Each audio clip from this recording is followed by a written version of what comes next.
আজকে আমি তোমাদেরকে ঘুরে দেখাবো আমাদের গ্রামের হাট। প্রথমেই মা চলে এসেছিল সিএসপিতে, মায়ের এখানে দরকার ছিল। এখান থেকে বেরিয়ে আমরা চলে গেছিলাম এই দোকানে।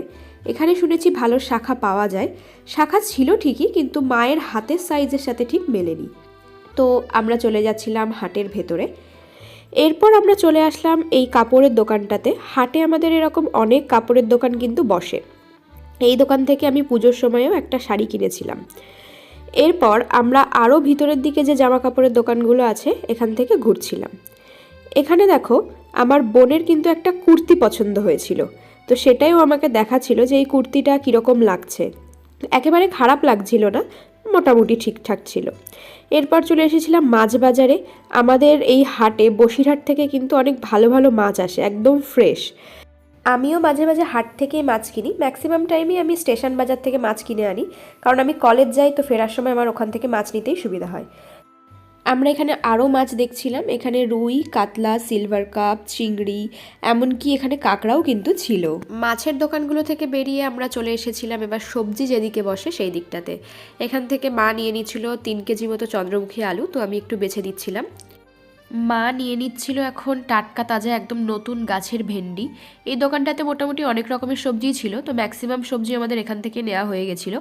আর বোন দেখছিল ফুলকপি, ফুলকপির মধ্যে কোথাও পোকা বা কিছু আছে কিনা সেটাও দেখছিল। গত বছরে কিন্তু এরকম সময়ে ফুলকপির দাম বেশ অনেকটাই ছিল। এবার আমি ঘুরে দেখছিলাম যে আর কোথায় কি সবজি আছে। এই দোকান থেকে নিয়ে নেওয়া হয়েছিল পেঁয়াজ, রসুন, আর এখানে দেখো মূলোও ছিল। শীতকালে কি তোমাদের মূলো খেতে ভালো লাগে? আমার কিন্তু একদম ভালো লাগে না। এরপর এখানে চলে এসেছিল মা আর বোন, ওরা নেবে হচ্ছে জলপাই, কিন্তু তার আগে মা এসে দেখলো এখানে চাল কুমড়ো আছে। আর মা চিংড়ি মাছ দিয়ে চাল কুমড়ো খেতে খুবই ভালোবাসে, তো এখান থেকে দেখে শুনে একটা কচি দেখে চাল কুমড়ো নিয়ে নিয়েছিল। চাল কুমড়োটার দাম নিয়েছিল ওই 20 টাকা মতো। তারপর এখান থেকে নিয়ে নেওয়া হয়েছিল জলপাই 250 গ্রাম। জলপাইটা দেওয়ার পরে মা দেখলো যে এর ভেতরে 2-1টা খারাপ ছিল, তো কাকু কিন্তু সেগুলো আবার পাল্টিয়ে দিয়ে আবার ওজন করে মাকে দিয়ে দিল। প্রয়োজন ছিল একটু শশার, তো এখান থেকে 500 গ্রাম মতো শশা নিয়ে নেওয়া হয়েছিল। আমরা চলে এসেছিলাম মেডিকেল স্টোরে। এখানে বোনের একটা ইঞ্জেকশন দেওয়ার ছিল, তো এখানে ইঞ্জেকশনটা রেডি হচ্ছে আর ওইদিকেও ভয় পাচ্ছে। এখানে ছিল একটা ওয়েট মেশিন, তো নিজের ওয়েটটাও মেপে নিল, আমিও মেপে নিয়েছিলাম। আমরা চলে এসেছিলাম একটা আইসক্রিমের দোকানে। বোন যেহেতু ইঞ্জেকশন দিয়েছে, শর্ত অনুযায়ী ওকে একটা আইসক্রিম খাওয়াতে হবে, তো এখান থেকে নিয়ে নিয়েছিল একটা কর্নেটো, এটার দাম ছিল 20 টাকা। এখান থেকে আর দেরি না করে আমরা চলে এসেছিলাম বাড়িতে। আমার যেহেতু খুব ঠান্ডা লেগেছে সেজন্য আমি আর আইসক্রিম নিইনি। আর এখানে মা দেখো ইলিশ মাছ কাটতে বসেছে, এটা বাড়িতেই ছিল। তো আমরা ছিলাম টোটাল 5 জন, তো মা এই মাথা আর লেজা বাদ দিয়ে টোটাল 5টা পিস করেছিল। ইলিশ মাছ খেতে আমার অনেক ভালো লাগে, আর আমি জানি তোমরা অনেকেই কিন্তু ইলিশ মাছ খুব পছন্দ করো।